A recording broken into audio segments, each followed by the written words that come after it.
Assalamu alaikum, dear student.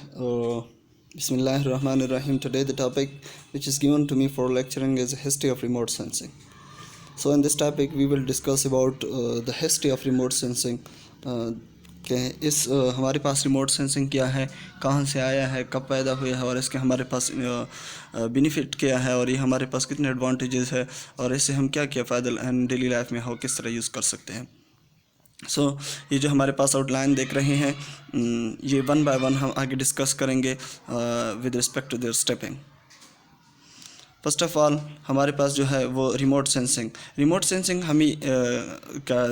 Urdu میں definition یہ ہے کہ کسی چیز کو بنا ٹچ کیے اس کو جاننا، اس کو ہم اس کے انفارمیشن کو حاصل کرنے کو ہم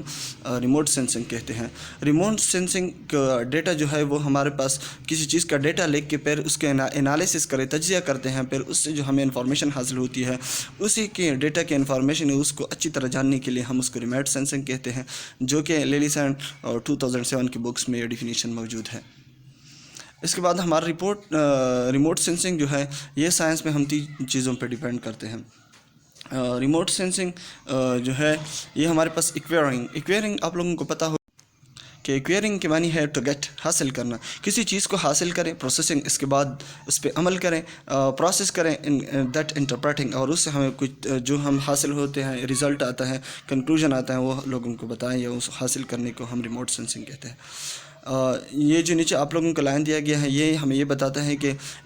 پکچر کے ساتھ ہمارے پاس جو ڈیٹا دیا جاتا ہے وہ ہمارے پاس اوپر سے لیا گیا امیج ہوتا ہے، اور یا سیٹلائٹ کا امیج ہوتا ہے. جو ہمارے پاس میٹر اور الیکٹرو میگنیٹک، یعنی وہ میٹر جو پکچر ہم نے لیا گیا اور جو ویو اس پہ انسیڈنٹ ہو گیا، ان دونوں کے درمیان جو ہمارے پاس انٹریکشن ہے، جو انٹریکشن جو ہمیں انفارمیشن دے سکتی ہیں اس کو ہم ریموٹ سینسنگ کہتے ہیں.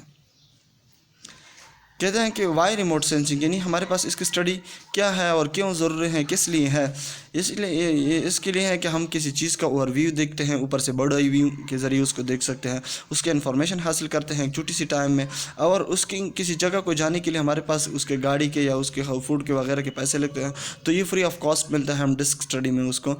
حاصل کرتے ہیں. اور کئی جگہ جو ہوتے ہیں اس میں ہمارے پاس سیکورٹی پرابلم ہوتی ہے، اسی وجہ سے ہم وہاں پہ جا نہیں سکتے، تو یہ ریموٹ سینسنگ اس لیے ہمیں یہ مدد دیتا ہے کہ وہاں کو بغیر جائے کہ ہم اس جگہ کا اوور ویو لے سکتے ہیں. اور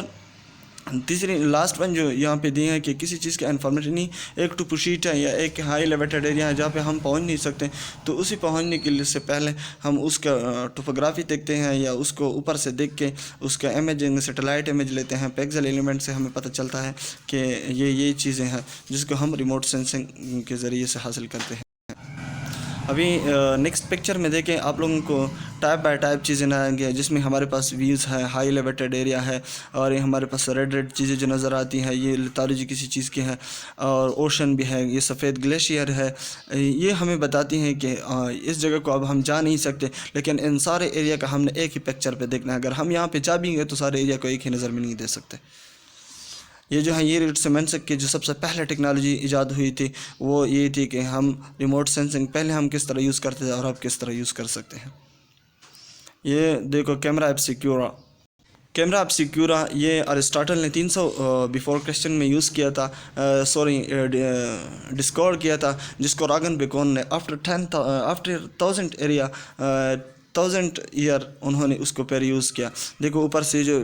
دیکھا ہے انہوں نے نیچے پکچر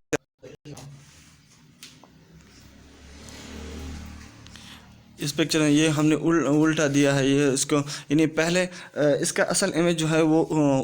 اپوزٹ ڈائریکشن میں ہوتے ہیں، لیکن بعد میں اس کے جو سینسر ہیں اس کو روٹیٹ کر کے جو ایکچوئل امیج دے دیتے ارسطاٹل والے، تو وہ اس کو الٹ کر کے صحیح دیتا تھا. یعنی پہلے اس کا امیج الٹا ہوتا تھا، آپ لے تو نارملائز ڈائریکشن سے لیتے تھے، لیکن بعد میں وہ اس کو اپوزٹ ڈائریکشن میں ہوتا تھا. یہ ڈینگرو 1839 اور ایڈورڈ مائر برج نے 1872 میں اس طرح بلیک اینڈ وائٹ ایک کیمرہ کو ایجاد کیا تھا، جس کے پکچر یہ نیچے دیے گئے ہیں. پھر اس کے بعد جو سب سے پہلے ایریل فوٹوگرافی یعنی اوپر سے لی گئی تصویر جو تھی یہ آپ کو پکچر میں دی رہی ہے، جس کو GT اور کینیڈا نے 1859 بلون یعنی جو ہمارے پاس غبارے ہوتے ہیں اس کے ذریعے سے ایک کیمرہ کو لینڈ کر کے اس کا پکچر لیا گیا تھا. یہ سب سے پہلے فوٹوگرافی تھی جو ہمارے پاس ناولٹیز اینڈ کیوریوسٹی